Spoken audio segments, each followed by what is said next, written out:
अस्सलाम वालेकुम गाइस। आज फिर मेरे पास दीस का टॉपिक है। इससे पहले मैंने आप लोगों को दीस के दो पार्ट टीच किए हैं और ये मेरे पास दीस का पार्ट 3 है। पार्ट 1 में मैंने आप लोगों को दीस चीज़ों के लिए यूज़ किया था और 2 में जो है ना मैंने लोगों के लिए यूज़ किया था और 3 में अगेन मैं जो है ना दीस को लोगों के लिए यूज़ करूँगा। ठीक है, तो चलो स्टार्ट करते हैं टॉपिक को। क्वेश्चन है मेरे पास, हु आर दीज, यानी कि मुझसे सवाल हुआ कि ये कौन लोग हैं। ठीक है, तो जवाब मैं जो है ना अपने हिसाब से दूंगा। ठीक है, जवाब मैंने ये दिया कि दीज आर माय फ्रेंड्स। ठीक है, यानी कि मैंने उनको बोला कि ये मेरे दोस्त हैं।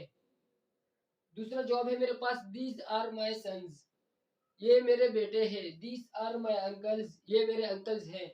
दीज आर माय टीचर्स, ये मेरे उस्ताद हैं। पार्ट 2 में जो है ना मैंने आप लोगों को यही जुमले सिखाए थे, लेकिन इसमें जो है ना मैंने आपको माई यूज किया था और बकाया मैंने कोई पॉजिटिव वर्ड यूज नहीं किए थे। तो पार्ट 3 में जो है ना मैं आप लोगों को पॉजिटिव के कुछ और अल्फाज सिखाना चाहता हूँ। इससे पहले मैंने आप लोगों को माई सिखाया था। मिसाल के तौर पर आपने मुझसे पूछा कि हु आर दीज, तो मैं आपको बताऊंगा दीज आर हिज फ्रेंड, यानी कि ये उस लड़के के दोस्त है। तो यहाँ पर जो है ना मैं हिज को भी यूज कर सकता हूँ। तो दूसरा जुमला है मेरे पास, दीज आर हिज सन्स, ये उसके बेटे हैं। दीज आर हिज अंकल्स, ये उसके अंकल्स हैं। दीज आर हिज टीचर, ये उसके उस्ताद हैं। जो भी मेरे पास पॉजिटिव वर्ड होंगे मैं उसको यहाँ पर यूज कर सकता हूँ। मैं यहाँ पर दो अल्फाज खाली चेंज करूंगा। पहला वर्ड मैं ये चेंज करूंगा कि पॉजिटिव वर्ड जो है ना मैंने चेंज करना है। ठीक है, यहाँ पर जो है ना हिज यूज हो गया, अब मैं यूज करूंगा हर। यहाँ पर अगर आप यहाँ पर अगर जो भी कोई शख्स होगा आप उसको यूज कर सकते हैं। जैसा कि मैं इसको यूज कर सकता हूँ, अलग अलग वर्ड में भी आपको यूज करके बताऊंगा ताकि आपको समझ में आ जाए। मुझसे मुझसे सवाल हुआ कि हु आर दीज, तो मैंने उसको बोला कि दीज आर हर सन्स, ये उस औरत के बेटे हैं। दीज आर हर डॉटर्स, ये उस औरत के बेटियां हैं। दीज आर हर टीचर्स, ये उस औरत के उस्ताद हैं। यानी कि आपने जो है ना पॉजिटिव वर्ड यूज करना है और जितने वर्ड आपको आते हैं आप आराम से उसको यूज कर सकते हैं। इसके अलावा मेरे पास पॉजिटिव वर्ड बहुत सारे हैं, मैं उसको यूज कर सकता हूँ। जैसे कि दीज आर, ये मेरे पास आर यूज होता है। ठीक है, इसको हम प्रोनाउंसिएशन आर बोलते हैं। दीज आर आर टीचर्स, ये हमारे उस्ताद है। दीज आर आर डॉक्टर्स, ये हमारे डॉक्टर्स है। These are our our family doctors, ये हमारे फैमिली के डॉक्टर है। यानी कि जितने भी आपके पास पॉजिटिव वर्ड होंगे आप उसको जो है ना यहाँ पर चेंज करते जाएंगे और आप जुमले बनाते जाएंगे। इसके नीचे मेरे पास एक और क्वेश्चन है कंफर्मेटिव का। कंफर्मेटिव में मेरे पास जिस चीज के बारे में पूछूंगा उस चीज के बारे में मुझे 50% इल्म होता है। मिसाल के तौर पर आपने मुझसे पूछा कि आर दीज योर फ्रेंड्स, क्या ये आपके दोस्त है, यानी कि आपको ऐसा लग रहा है कि आपको 50% ऐसा लग रहा है कि ये इसके दोस्त है।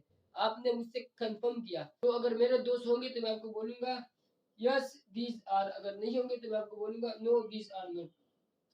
मैं यहाँ पर जो है ना बहुत सारे जुमले बना सकता हूँ। मैं मिसाल के तौर पर आपसे पूछ रहा हूँ कि आर दीज योर कजन्स, क्या ये आपके कजन्स होंगे, अगर होंगे तो आप मुझे बोलेंगे यस दीज आर, अगर नहीं होंगे तो आप मुझे बोलेंगे नो दीज आर नॉट। मैं ये जुमला भी बना सकता हूँ कि आर दीज योर सन्स, क्या ये आपके बेटे हैं, अगर होंगे तो आप मुझे बोलेंगे यस दीज आर, अगर नहीं होंगे तो आप मुझे बोलेंगे नो दीज आर नॉट। इसी तरह जो है ना मैंने यहाँ पर पॉजिटिव वर्ड यूज किया है योर का। यहाँ पर जो है ना मैं इसी तरह के पॉजिटिव वर्ड जितने भी मेरे पास होंगे जो जुमला मैं बनाऊंगा उसको मैं यूज कर सकता हूँ। मिसाल के तौर पर आपने मुझसे पूछा कि आर दीज हिज कजन्स, क्या ये उस लड़के के कजन्स हैं, अगर होंगे तो वो आपको बोलेगा यस दीज आर, अगर नहीं होंगे तो आपको बोलेगा नो दीज आर नॉट। दूसरा जुमला मैं इसका एक और बनाता हूँ ताकि आपको समझ में आ जाए। आर दीज हिज अंकल्स, क्या ये उस लड़के के अंकल्स हैं, अगर होंगे तो आपको बोलेगा यस दीज आर, अगर नहीं होंगे तो आपको बोलेगा नो दीज आर नॉट। एक और पॉजिटिव वर्ड में यूज करता हूँ ताकि ये टॉपिक मुकम्मल आपको समझ में आ जाए। पॉजिटिव वर्ड में यूज कर रहा हूँ कि देयर। ठीक है, डियर बोलते हैं कि दो या दो से ज्यादा लोगों के बारे में, उसमें मैं काउंट नहीं होगा, मैं और आप काउंट नहीं होंगे, कोई और लोग काउंट होंगे। आपने मुझसे पूछा कि आर दिस देयर अंकल्स, क्या ये जो दो अंकल है या दो से ज्यादा है ये उनके अंकल है? तो अगर होंगे मैं आपको बोलूंगा यस दीज आर, अगर नहीं होंगे तो मैं आपको बोलूंगा नो दीज आर नॉट। इसका एक और जुमला आपको बना के दिखाता हूँ कि इसका आपको क्लियर हो जाए। आपने मुझसे सवाल पूछा कि आर दिस देयर फ्रेंड्स, क्या ये उसके दोस्त हैं? अगर होंगे तो मैं आपको बोलूंगा यस दीज आर, अगर नहीं होंगे तो मैं आपको बोलूंगा नो दीज आर नॉट।